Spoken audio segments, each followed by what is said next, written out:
Thanks, John. One of the reasons Jonathan thought it'd be good to get up was actually to say that both of us 2 years ago were working in completely different areas of the club, and looking around the room today with over 150 people here, to think that 2 or 3 years ago we'd be able to sit here in a digital summit around sport with so many people, it just shows that the industry is growing and what an exciting area it is to be. And the fact I was lucky enough to be both on the virtual connection and the match day strategies we ran at the club. And the thing that we started to see that evolved over the 18 months was actually the synergies that both of them had. And what ended up happening at the end of the 12 months when we actually presented back to the board, etc., Jonathan and I then became part of a group of 6 because both of the theses actually got put together. And then we actually got to do trials last year, which then ended up being our selling point for us to have a fan development department in 2010. And the great thing is, Jonathan pointed out, was the board, who are a lot of different ages and in a lot of different areas, didn't have any idea what digital marketing or fan development really was all about, and we didn't know a lot about it. And the fact of getting insights from around the world really drove that passion. And the fact that we're sitting here today probably gives us the best opportunity to say we're in probably the best industry we could hope for. And probably what we really like the most is that the AFL see fan development as such a big major part, and Alistair Dobson's in the crowd today. And what we've really seen, the great thing about that is that the trials that we ran last year, and why this has become really important, is that we've had to listen a lot more to what our fans have said, and whether that's through our web developers doing a lot of stuff. We've got Danny from Blue Pebble Digital here who runs our website. It was one part of the team who does that. And being an independent website from the rest of the AFL gives us its challenges, but also gives us a great opportunity to engage with our fans on an everyday element. And what that's really meant is that when we've done things last year, some of you may have seen, the biggest thing that came from our supporters over the last 3 or 4 years is that we play at the MCG and we play at Etihad Stadium, our home games, but because so many clubs play there, it doesn't really feel like our home ground. And what we really drove last year was actually theming up the ground. And what was important is that is, although we got 8 pillars of 4 metre pillars of 8 of our best players on the footbridge and used audio and turned a red and black feel into the stadium, we made sure we then did post-analysis with surveys through our website, but also now on Facebook. And what we've actually received back is great feedback, which has then led us to really take it to the next level.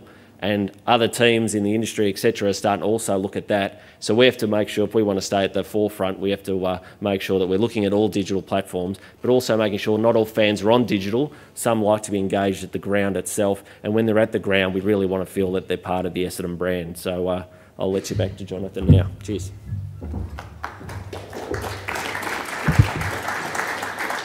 So that's why the scarf's there. So the scarf needs to remind you that it's all about the fan when it comes down to it.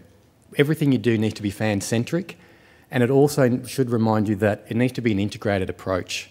So you can't just do everything online, you need to have some offline presence as well. And essentially we're in the business of playing football games, and that doesn't necessarily translate, as much as we'd like to have live vision on our website and what have you, there's still that fan-centric experience of going to the football. So make sure you integrate what you're doing. So what we've found that we've been able to do is we've spoken to the community department, and they're doing all these events and all these things outside in the community, and we've said, okay, how can we tap into what you're doing from a digital perspective? So it's combining the two things, offline and online. So Mark McGugan's in the room. He's from the AFL. What have you found in your pack, Mark? I've got a red chocolate love heart. Oh, that's lovely. So the chocolate love heart is there to remind you that you really need to love what you do. You need to be passionate about what you do, because it is one hell of a roller coaster ride. There are massive ups and downs, especially in sport. That's why we're all here. Sport is a great place to work, and it provides that real passionate opportunity for us to come and vent and yell at the football and be a fan as well. But it's hard work sometimes. As I said, the ups and the downs. The last 4 weeks, my job has been down. You know, everybody's hammering Essendon, the players, the staff, the coach. That's hard to handle sometimes, but we do it because it's hard, not because it's easy. So make sure that you love what you do and that you're passionate about it. And that is essentially how I got my job at Essendon. They saw how passionate I was. When I went and spoke to the board, I was beaming. I was trying to engage with them. I loved what I was talking about, And that helped get me over the line. So remember that chocolate. You can go and eat it if you like, but remember to be passionate and love what you do. So there's one more item there for you. Now, there's a rival club. There's many rival clubs in this room, and one of them's from Adelaide. And Adelaide are doing some really interesting things in Facebook. So, you know, make sure you ask some questions of David. David, where are you? Do you want to pop your hand up, David? David's down here. Adelaide are doing some really great stuff in Facebook, so it's not just all about Essendon. But David, what have you found in your little pack? There's a dice there. A dice. So the dice is all about just roll that dice. Just get out there and do it. At some point, you've got to take a risk because you're not going to know the return on investment. You're not going to know whether it's going to work or whether the fans like it.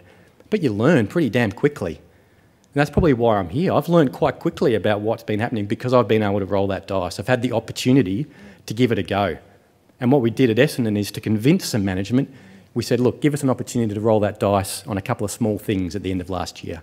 So we did it. We've reported back, said, here are our findings, this is what we've done, this is how we think we can improve. We've learned some lessons. We won't do that again, but we'd like to develop these things, and then we moved forward with that.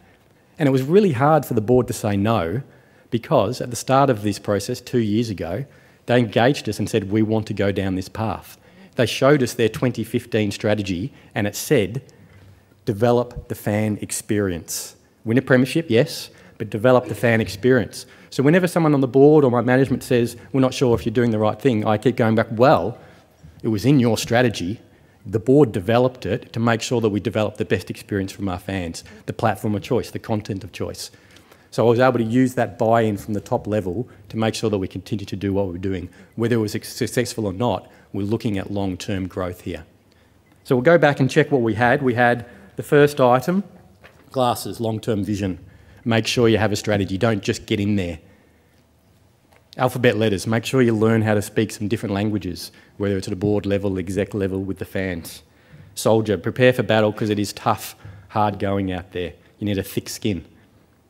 Money is important, no doubt. But there are other ways to make money and there are other avenues that are just not bottom line driven. The scarf. Think about your fans. Make sure that you integrate online and offline. Chocolate, love what you do because, as I said, it's a roller coaster ride. But how can you not love working in this industry? It is just phenomenal. You get, you know, middle of Anzac Day, stand in the middle of the ground, taking photos for Twitter. My goodness, what one hell of a job is that? Phenomenal. So love what you do. And eventually you just got to roll that dice. Give it a go, suck it and see. The results will come eventually.